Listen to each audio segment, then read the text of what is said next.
Makasih teman-teman sekalian, banyak banget yang mulai gabung, nyapa. Ada beberapa yang saya kenal, ada beberapa yang saya makasih.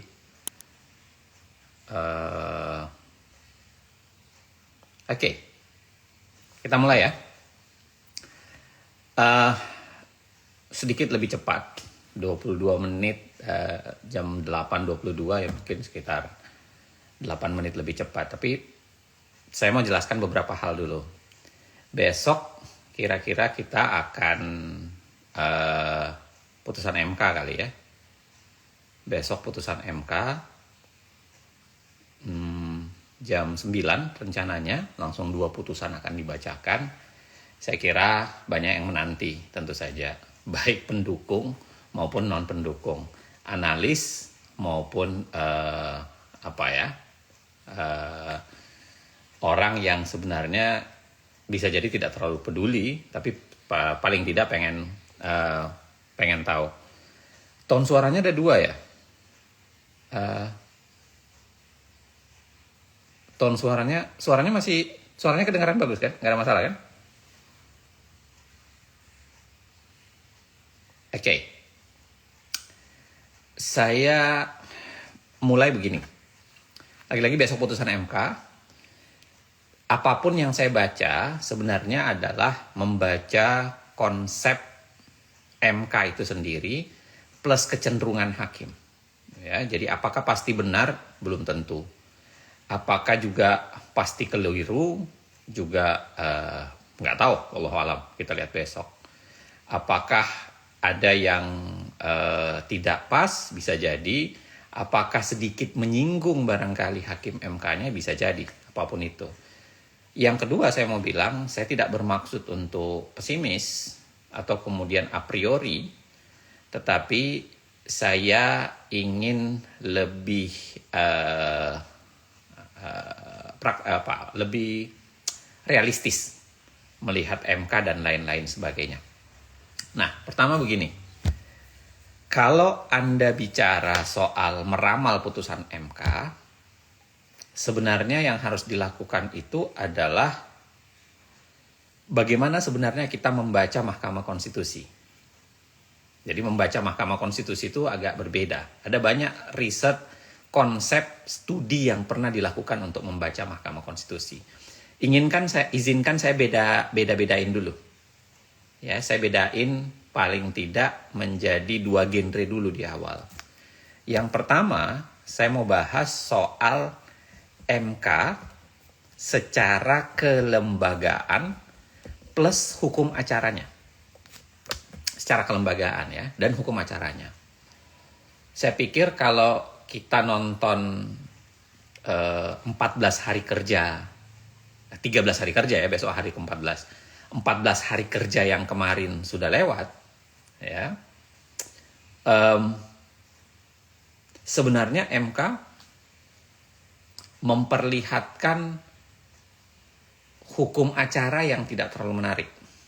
Ya, dan ini catatan kritis buat kita, bahwa memang ke depan yang namanya PHPU itu harus diperbaiki hukum acaranya. Kenapa harus diperbaiki hukum acaranya? Coba bayangkan, yang mau dibuktikan itu adalah mungkin ribuan atau puluhan ribu, tetapi proses pembuktian yang dipersilahkan, yang diberikan itu hanya sekitar berapa menit ya? Cuma satu hari untuk satu perkara. Jadi proses pembuktian, dan kalau Anda lihat dibatasin berapa jumlah yang bisa bertanya, lalu kemudian jumlah pertanyaannya dibatasi. Coba Anda bayangkan bagaimana bisa membuktikan konsep puluhan ribu itu, ribuan atau puluhan ribu barangkali, manakala proses pembuktian itu sangat terbatas. Ya, kita akui juga memang harus berkejaran dengan waktu ya. Tapi pada saat yang sama, ketika proses pembuktian itu sangat ketat seperti kemarin, saya kira memang agak sulit untuk dibuktikan ya, secara teknis.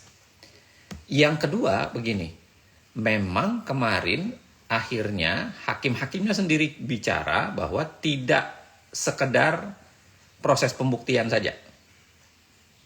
tidak sekedar proses pembuktian di persidangan, tetapi juga bicara soal memasukkan bukti-bukti tertulis. Saya mau nanya ke teman-teman, dari begitu banyak bukti tertulis, ratusan bukti dan lain sebagainya yang dimasukkan, seberapa yakin Anda bahwa hakim akan membaca semua itu? Seberapa yakin? Kita tahu nih, hakim di MK ada yang malas bersidang misalnya. Ya, ada yang malas bikin putusan. Tahu kita. Dan itu udah berseliweran ceritanya. Ada yang kemudian yang barangkali ya, kualitas pembacaannya tidak sama. Bisa jadi dia membaca, tapi kemudian bagaimana bisa membaca secara konseptual dan keseluruhan itu pasti pertanyaan juga. Jadi selama ini ya, dalam 14 hari ini, dari konteks pembuktian memang dilengkapi dengan pembuktian penyerahan alat-alat bukti yang akhirnya kemudian dibawa pulang dibaca. Termasuk misalnya larangan bertanya kepada menteri. Yang kemudian ya karena dia pemberi keterangan, dilarang bertanya kepada menteri, dan akhirnya silahkan buat dalam kesimpulan. Overall saya mau bilang, secara hukum acara memang agak sulit berharap banyak. Ya, sangat bergantung sekarang kualitas hakimnya. Apakah mau baca dengan detail, apakah mau menganalisis dengan detail, dan lain-lain sebagainya. Itu yang pertama. Jadi kita bicara dulu soal MK, soal hukum acara, dan bagaimana kelembagaannya.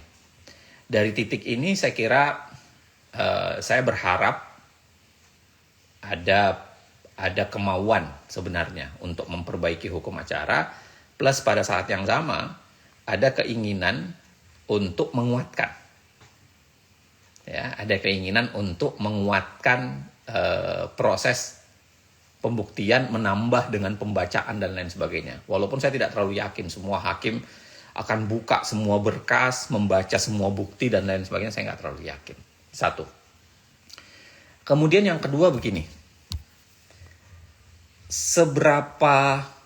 pertanyaannya adalah bagaimana paradigma hakim? Seberapa hebat para hakim dengan kebiasaan scholarnya ya untuk mendetailkan itu semua. Anda bisa baca misalnya Mark Tushnet, ya, ada seorang ahli hukum tata negara. Dia menulis Taking Constitutionalism Away from the Court. Ya, jadi dia berangkat dari kecurigaan dia soal kualitas para hakim yang dia bilang ya kebanyakan biasanya kognitif talentnya terbatas. Dia tidak punya kapasitas yang cukup untuk mewadahi keseluruhan. Mungkin ada 1-2 hakim yang luar biasa, tapi mungkin ada 1-2 hakim juga yang tidak memenuhi kapasitas itu. Ya, sehingga kalau kata Tushnet, taking constitutionalism away from the court, ya harusnya kita mulai memikirkan menarik keluar konstitusionalisme dari kelembagaan seperti MK.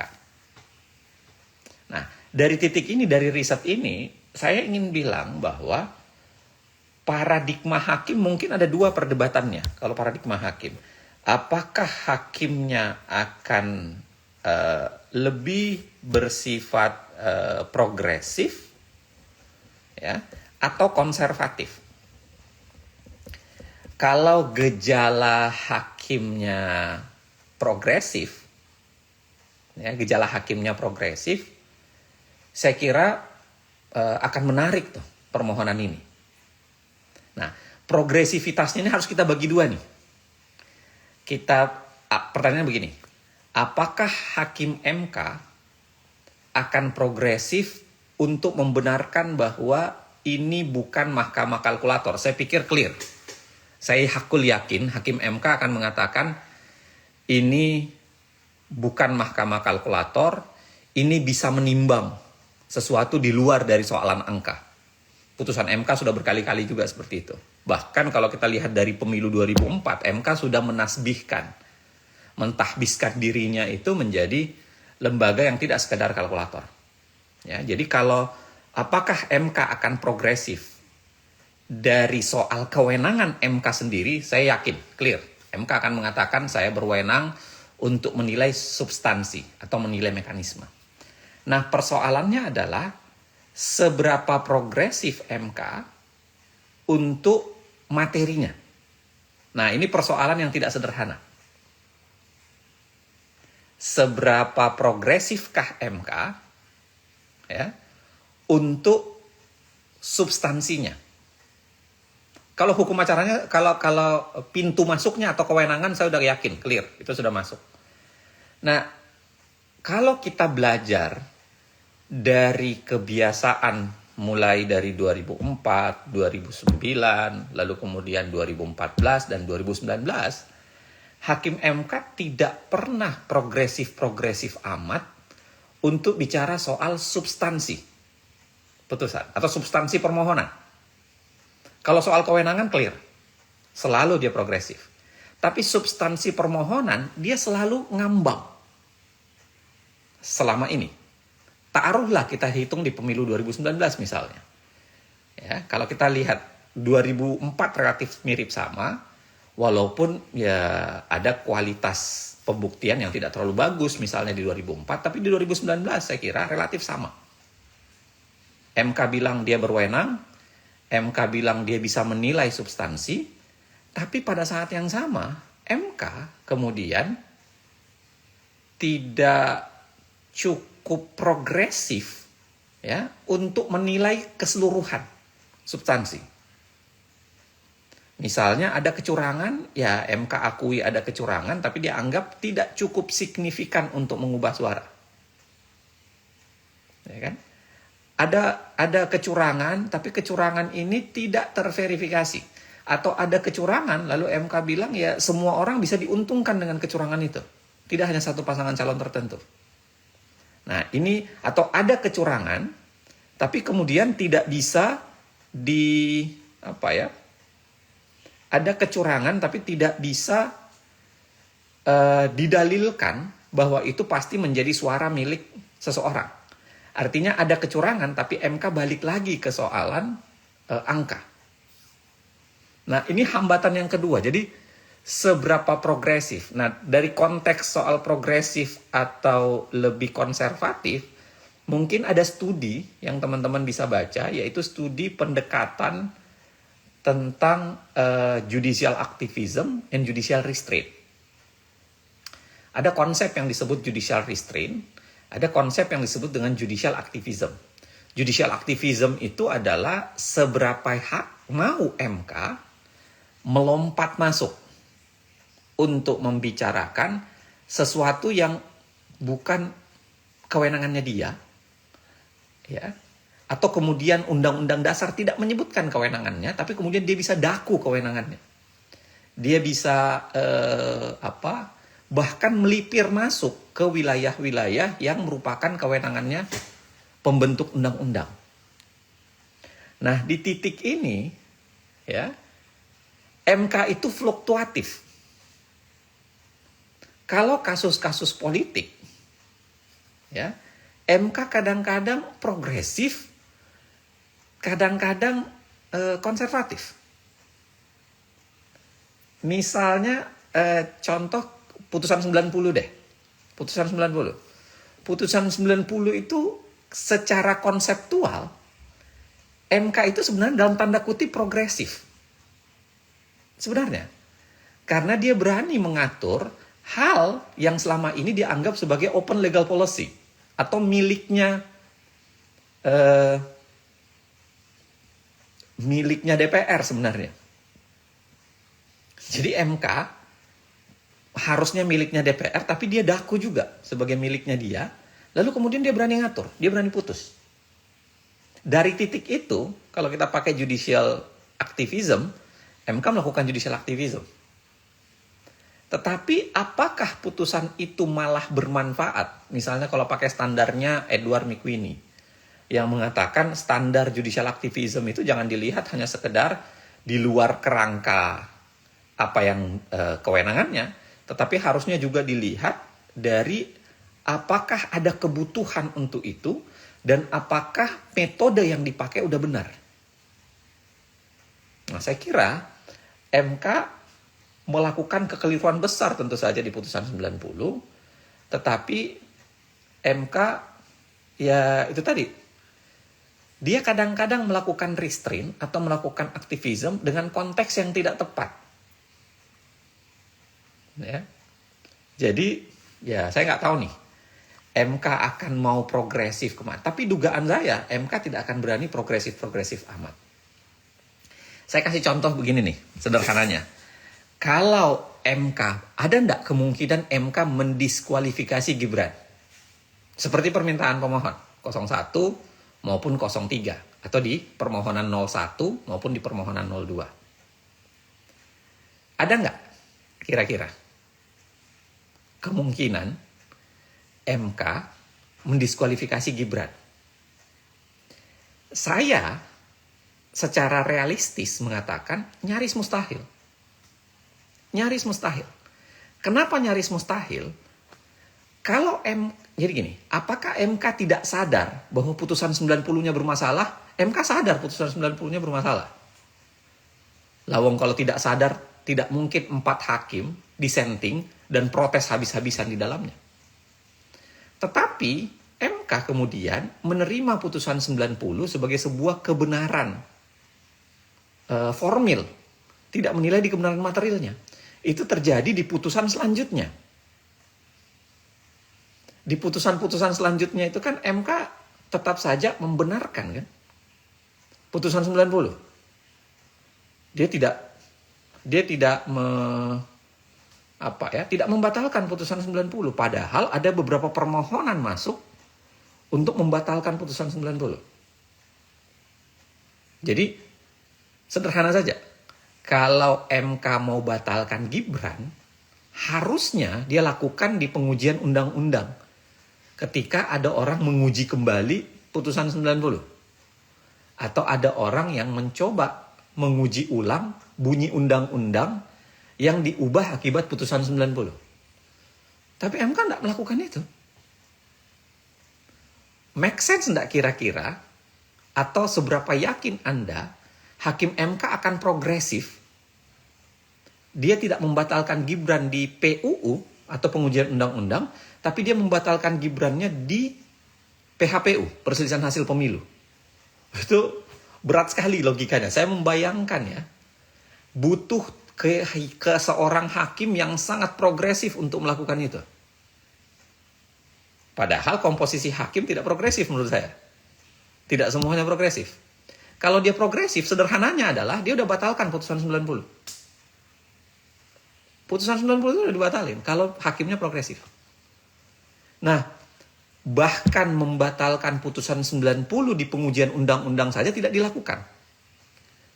Apakah mungkin dia menegakkan pembatalan putusan 90 itu melalui PHPU? Itu rasanya jauh lebih mustahil. Bebannya itu jauh lebih besar, jauh lebih berat. Ya, jadi saya kira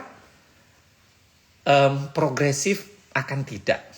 Apakah hakim akan cenderung untuk konservatif? Iya. Hakim akan kecenderungannya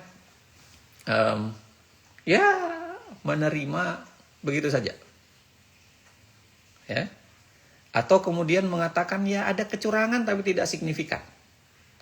Hakim bisa jadi akan mengatakan ya ada kecurangannya nyata, kalaupun ada mungkin hanya akan diulang di beberapa tempat saja. Dan itu pun tidak cukup signifikan untuk mengubah jumlah suara. Atau kemudian ada kecurangan tapi tidak bisa dibuktikan oleh para pemohon. Nah itu tuh dugaan saya. Atau kemudian pemohon bisa mendalilkan tapi tidak ada korelasi langsung. Kira-kira begitulah. Itu yang saya bilang tadi ya. Membatalkan di PUU saja itu butuh hakim yang berwatak progresif, apalagi ketika membatalkan Gibran itu bukan di PUU tapi di PHPU. Itu lompatannya itu jauh lebih tinggi. Dan dengan komposisi hakim yang ada, saya nggak terlalu yakin. Itu yang kedua. Jadi paradigma ini saya juga pesimis di titik paradigma. Yang ketiga, saya mau bicara soal, ini ada studinya kalau soal paradigma ya, aktivism, restraint.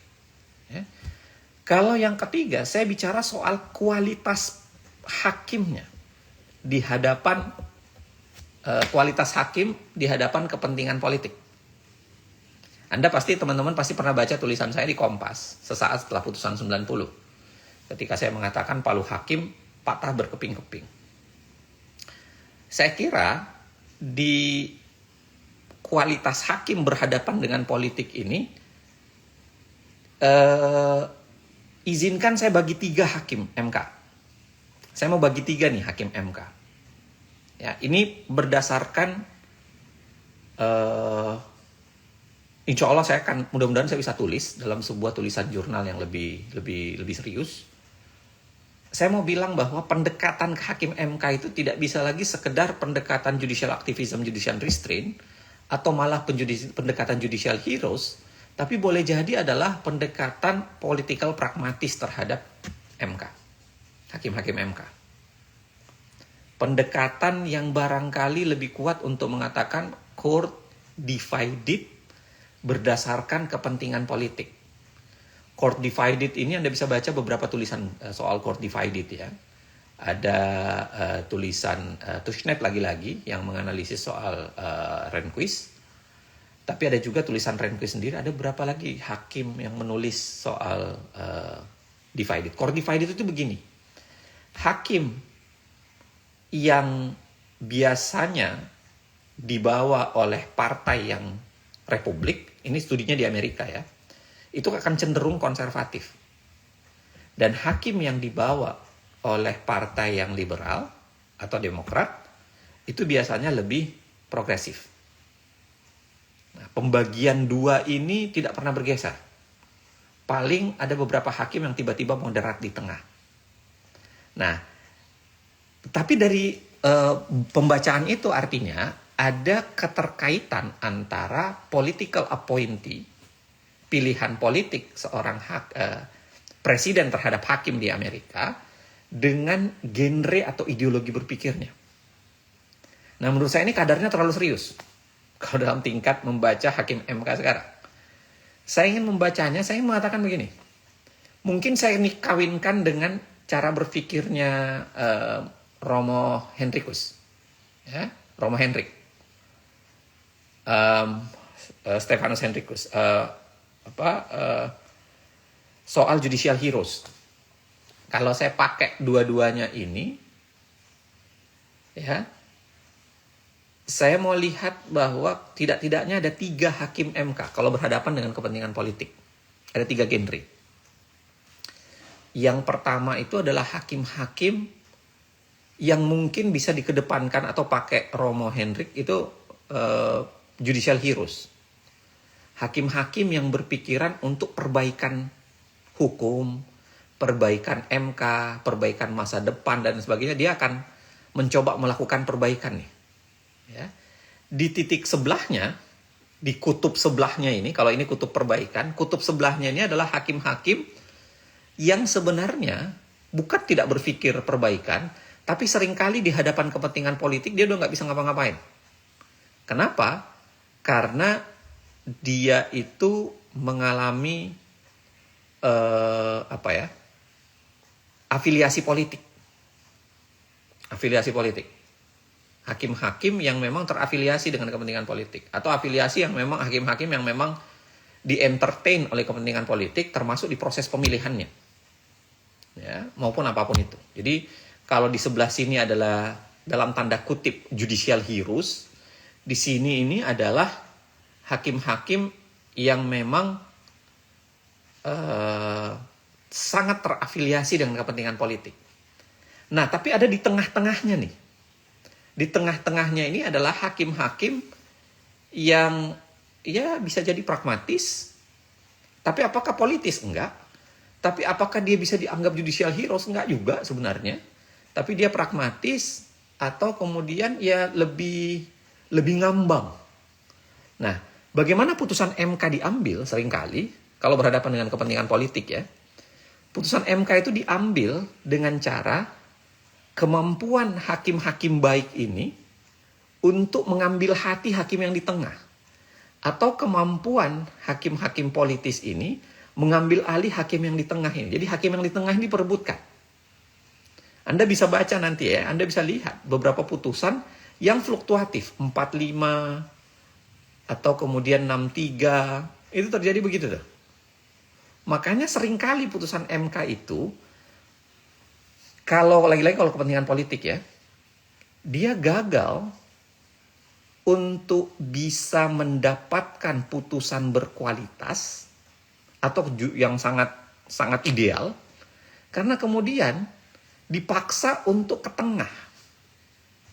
Dipaksa untuk ke tengah. Dipaksa untuk menerima gini. Jadi seringkali putusan MK itu adalah kemampuan orang baik ini membujuk yang di tengah, atau kemampuan orang yang terafiliasi kepentingan politik. Saya tidak mengatakan buruk ya, tapi terafiliasi kepentingan politik itu membujuk yang di tengah. Saya kasih contoh Cipta Kerja deh. Undang-Undang Cipta Kerja. Kenapa kemudian putusan itu berubah misalnya menjadi atau putusan undang-undang MK deh. Putusan undang-undang MK. Kalau Anda masih ingat ya, putusan undang-undang MK.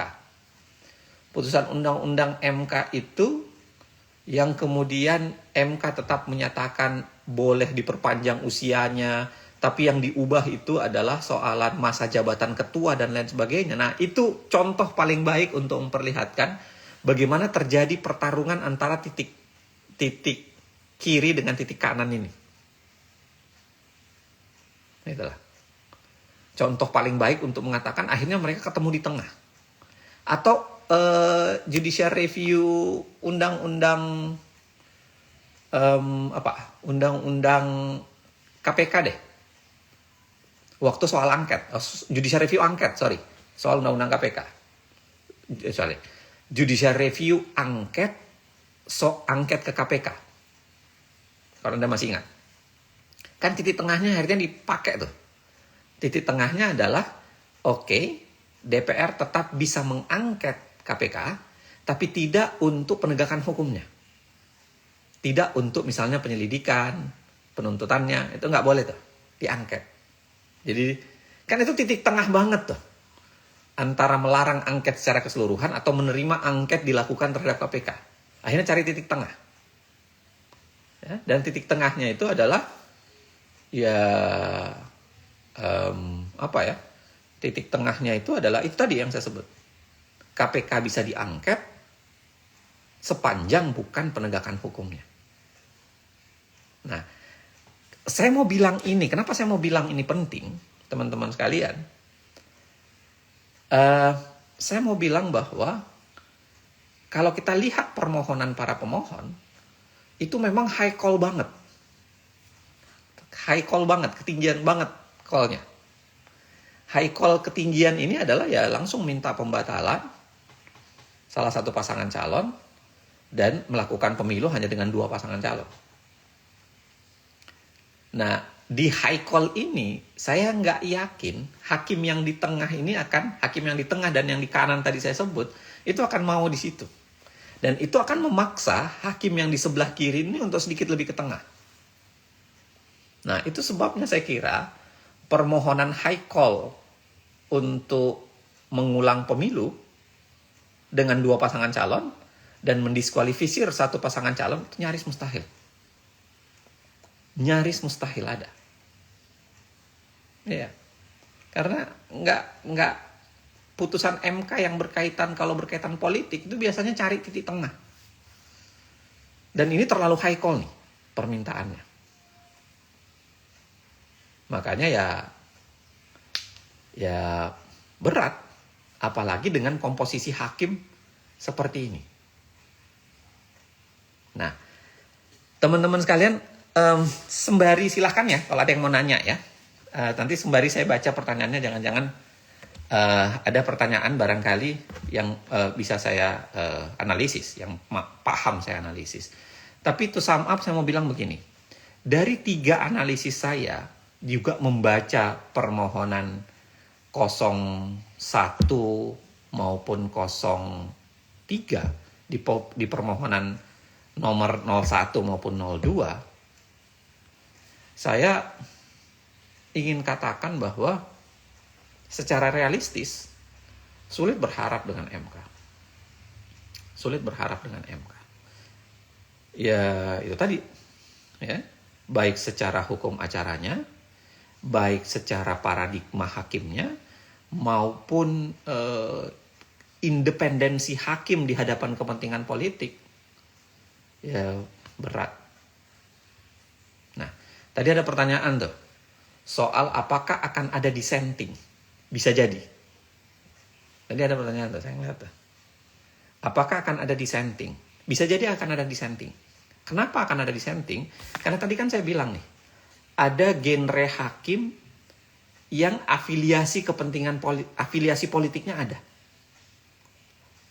Bisa jadi tuh. Apakah ada hakim yang secara ideologi, secara cara berpikir, secara appointinya itu lebih dekat ke 01, 03, bisa jadi. Ada. Makanya bisa jadi dia akan mengambil bagian dari proses dissenting itu.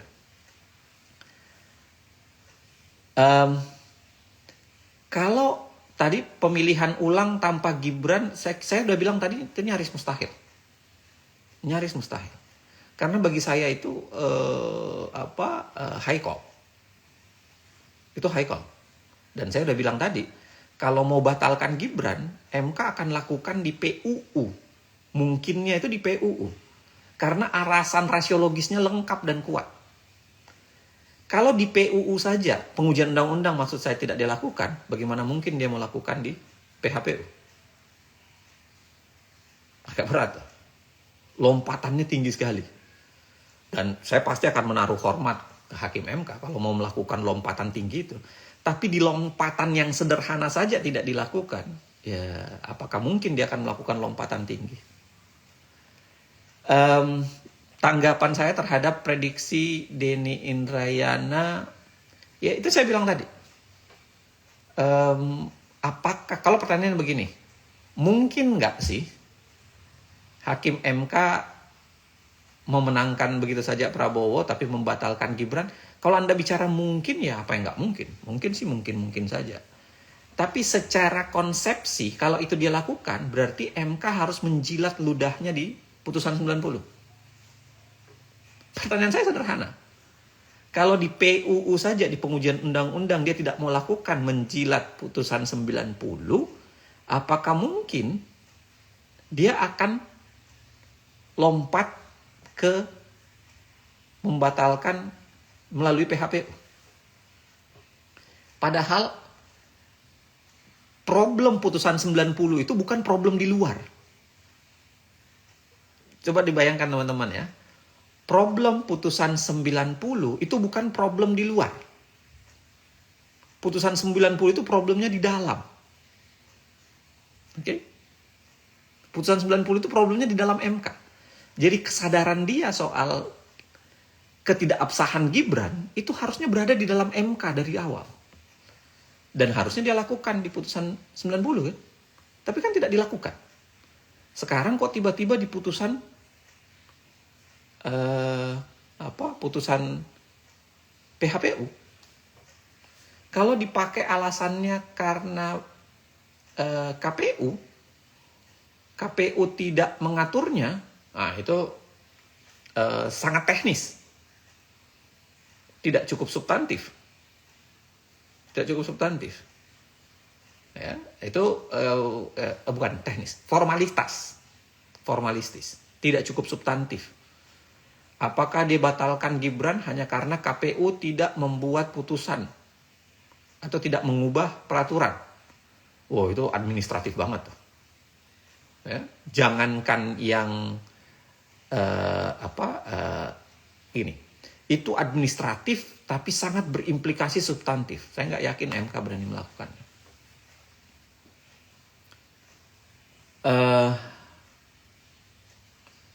Intinya tidak ada harapan, saya nggak tahu. Tapi nanti saya mau ngajak Anda untuk Indonesia nggak selesai akibat putusan besok, itu nggak juga. Apakah Indonesia tiba-tiba selesai karena putusan besok? Enggak. Masih banyak yang teman kita semua bisa lakukan. Ya kan? Tapi izinkan saya selesaikan dulu nih soal MK-nya. Ada pertanyaan lagi nggak sih? Saya lihat ya. Apakah ada harapan untuk MK ke depannya? Ya, sepanjang ada proses pemilihan hakim MK dan diubah-ubah, saya kira itu menarik.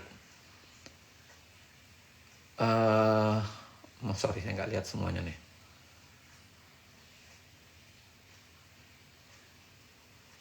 Dilakukan sebelum proses. Oke, saya mau bilang begini nih, terakhir ya, sebelum saya mau bicara soal bagaimana soal ke depan. Kalau kita lihat permohonan, sebenarnya mereka mendalilkan cukup banyak hal. Ya. Sayangnya, proses pembuktian tidak cukup memadai untuk membuktikan semuanya. Akhirnya, di pembuktian pengadilannya terseret atau nggak terlalu bagus, dia kemudian membawa ke pembuktian tertulis.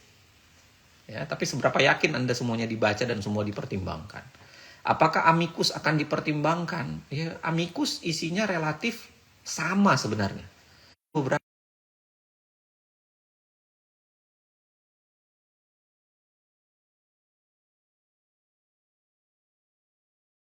itu mengulang saja apa yang sudah disampaikan, termasuk ketika permohonan 90 itu mau diuji kembali.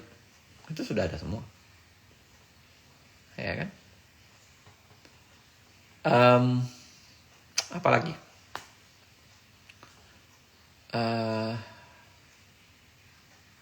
Oke, kalau besok hasilnya 4 setuju dan 4 menolak, dugaan saya enggak. Dugaan saya tidak akan mungkin 4 setuju, 4 menolak.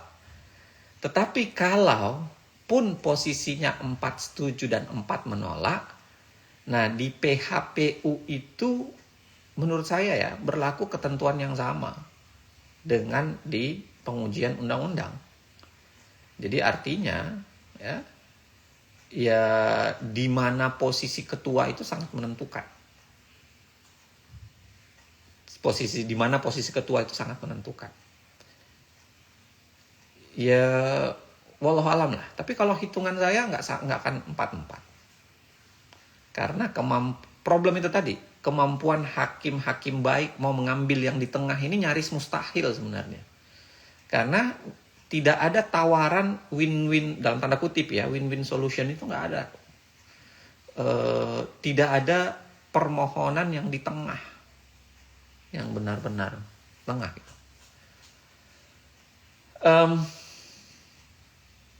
Apakah putusan MK bisa menjadi dasar gugatan PT UN? Nah, saya nggak tahu nih. Ini menarik. Kalau misalnya di putusan MK di pertimbangannya itu melakukan hal-hal tertentu atau membahasakan hal tertentu, apakah bisa dipakai? Bisa jadi ya, bisa tidak. Tergantung kemudian bahasa itu kayak apa. Saya mau bilang begini, to sum up ya. Jadi saya kira putusan MK, pembacaan saya lagi-lagi realistis terhadap 3 hal tadi. Kelembagaan MK dan hukum acaranya. Yang kedua adalah paradigma aktivism restraint, kebiasaan hakim. Dan yang ketiga adalah bagaimana posisi hakim di hadapan kepentingan politik. Dan ketiga-tiganya saya mengatakan bahwa saya pesimis. Tapi apakah tidak ada kemungkinan untuk ada lompatan? Saya tidak mengatakan zero. Saya tidak akan mengatakan kosong ya, ada aja kemungkinan. Ya, ada saja kemungkinan. Tapi kalau pakai probabilitas ini, dugaan saya MK akan saya akan pesimis dengan putusan MK. Dan MK akhirnya hanya akan memberikan catatan-catatan perbaikan untuk pemilu berikutnya. Jadi MK akan melakukan, misalnya KPU, lo jangan lagi melakukan tindakan begitu. Bawaslu lebih serius. Ini proses pendaftaran si rekap diperbaiki dan lain-lain. Paling gitu-gitu. Dugaan saya. Sekali lagi ini realistis, bukan pesimis. Nah, cuman ini mungkin terakhir ya. Saya mau bilang ke Hakim MK. Saya berharap betul Hakim MK mempertimbangkan. Saya tahu sih putusan sudah diambil Ini malam barangkali putusan cuma sedang nyusun putusan saja, tapi substansi putusan itu sudah ditentukan, bisa jadi. Cuma saya ingin bilang begini, para hakim MK 9 orang, tolong bayangkan sebenarnya Indonesia macam apa yang ia mewariskan ke anak cucu kita kelak. Apa yang MK mau ceritakan, apa yang MK mau letakkan dalam sejarah republik dan demokrasi kita kepada anak cucu kita kelak kalau MK tidak melakukan hal-hal luar biasa. Kira-kira apa?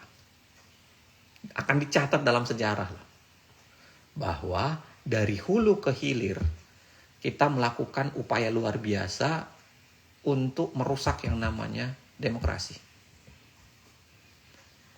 Kalau presidennya melakukannya, DPR-nya seakan-akan nyuekin, ya. Lalu kemudian masyarakatnya bisa jadi pragmatis atau tidak terlalu peduli melihat itu. Dan yang terakhir adalah tembok pengaman terakhir yang diharapkan secara konstitusi maupun diharapkan secara ideal itu tidak melakukannya juga. Maka kita sedang menaruh apa dalam ruang ini? Apa yang mau kita wariskan ke anak cucu kita kelak?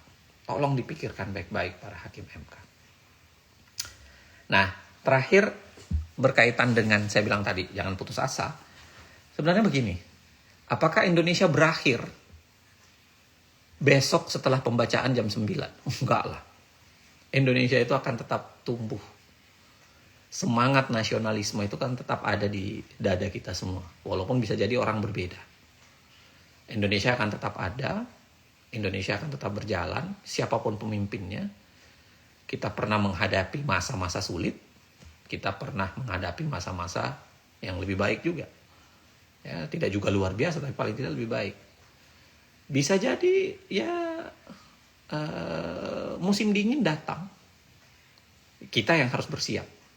Ya, pakai mantel, nyalakan api perlawanan tentu saja. Bisa jadi yang namanya musim dingin akan datang. Yang dibutuhkan adalah ya kita seberapa kuat kita menahan. Ya kan? Maka saya minta sebenarnya ya kita semua bersiap. Bersiap dalam artian dua hal. Pertama adalah kita bersiap untuk tetap mengobarkan yang namanya perlawanan. Perlawanan apa? Perlawanan untuk mendapatkan Indonesia yang lebih baik. Kita tetap harus bersiap itu. Perlawanan untuk menempatkan bahwa oposisi harus tetap ada dan itulah yang akan menjaga dan menghidupkan demokrasi. Harus ada tuh. Jadi perlawanan, ya, semangat perlawanan itu harus tetap dijaga. Jadi semangatnya harus tetap ada. Yang kedua adalah daya tahan. Kita harus bersiap dengan daya tahan. Perjuangan beginian itu seringkali bukan sprint, tapi lari maraton. Ya, kita akan harus mempersiapkan endurance yang cukup untuk mengarungi bukan sekedar sampai pelantikan 2024. Mungkin di pilkada bahkan akan terjadi ya kasus serupa. Tapi sampai 2009, bukan sampai 2009, sampai 2045, 100 tahun Indonesia, bahkan setelah 2045, di tahun-tahun mendatang. Sepanjang Indonesia masih hidup, dunia ini masih ada. Kita yang harus bertahan. Dan ya winter is coming, brace yourself. Ya, harus disiapkan. Tidak, saya kira menjadi penting buat kita sekarang untuk merawat demokrasi itu. Caranya ya dua tadi, merawat kemauan kita untuk menjaganya, plus pada saat yang sama menyiapkan endurance yang cukup. Endurance ini daya tahan yang cukup itu bukan hanya sekedar pribadi, tapi juga perbekalan yang memadai. Ya, jaringan yang memadai, teman-teman yang memadai. Apakah bisa mengharapkan partai politik? Saya nggak terlalu berharap. Kadang-kadang kita harus berpikir bagaimana mempertahankan ini tanpa memaksa partai politik yang kita sudah tahu pragmatis itu untuk ngambil porsi di situ. Kalau mereka mau ngambil, alhamdulillah.